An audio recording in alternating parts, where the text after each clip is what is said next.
Hello everyone, welcome to my mini blog. अनि आज चाहिँ हामी चाहिँ सबैजना लप्सी टिप्नलाई जाँदैछौँ। अनि यो चाहिँ हो हाम्रो नाल्मा गाउँको मेन चोक। अनि यो ठाउँलाई चाहिँ लाकुरी डाँडा भन्छ। अनि यहाँबाट चाहिँ हिमालको नजारा चाहिँ यस्तो राम्रो देख्न सक्नुहुन्छ साथीहरू। अहिले चाहिँ लप्सीको सिजन छ नि त, अनि सबैजनाले लप्सी टिप्न जाऊँ न भनेर भनेको थियो। अनि जाऊँ न त भनेर चाहिँ अनि आज चाहिँ हामी चाहिँ सबैजना जम्मा भएर चाहिँ जाँदैछौँ लप्सी टिप्नको लागि। अनि बाटोमा चाहिँ यस्तो राम्रो हिमालको नजाराहरू देखिरहेको थियो कि। अनि हामी चाहिँ अहिले चाहिँ शान्तिकोमा आइपुग्यो। अनि यो चाहिँ यहाँ चाहिँ छ कि हाम्रो गाउँमा सानो पार्क। अनि यहाँ चाहिँ पिङहरू थापेको छ। दसैँ तिहारमा चाहिँ यहाँ एकदमै रमाइलो हुन्छ। अनि दसैँ तिहारपछि मैले आज खेल्दैछु साथीहरू पिङ। मैले चाहिँ एकछिन पिङको मजा लिएँ। अनि फेरि लाग्यो उकालो चढ्यौँ। अनि त्यो उकालो चढिसकेर चाहिँ एउटा चौतारा छ क्या। अनि त्यो चौताराबाट चाहिँ यस्तो राम्रो नजारा देख्न सक्नुहुन्छ। नाल्मा गाउँको भ्यू देख्छ त्यहाँबाट चाहिँ यस्तो राम्रो।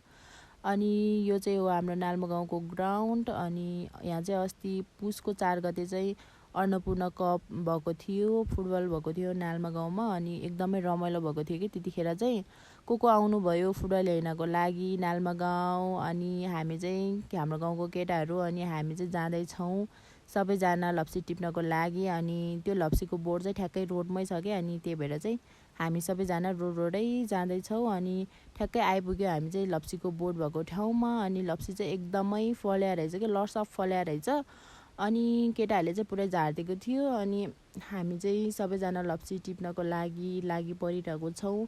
सबैजना त्यो लप्सी टिप्दा त यस्तो रमाइलो भएको कि साथीहरू। आमामा भैँभोरे यति धेरै लप्सी झारेको थियो। आमामा हामीले चाहिँ मस्त टिप्यौँ।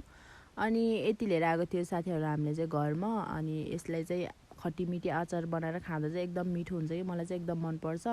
अनि त्यसपछि चाहिँ चटपटे बनाएर खान लाग्यौँ। हामी चाहिँ एकदम भोक लागिरहेको थियो। अनि चटपटे खाएर चाहिँ म चाहिँ लागेँ लप्सीको अचार बनाउनको लागि। अनि त्यो खट्टीमिठी बनाउनको लागि चाहिँ बोक्रा फुकाल्नुपर्छ कि साथीहरू लप्सीको अचार बनाउनको लागि चाहिँ। अनि मैले पुरा बोक्रा सोक्रा फुकालेर पनि ट्याक्क लाएर बनाएँ। एकदमै मिठो भएको थियो साथीहरू यो लप्सीको अचार चाहिँ। मलाई चाहिँ एकदमै मिठो लागिरहेको थियो। अमिलो गुलियो भएर चाहिँ यस्तो मिठो भएको थियो कि साथीहरू। सो आजको लागि चाहिँ यति नै। बाई बाई साथीहरू।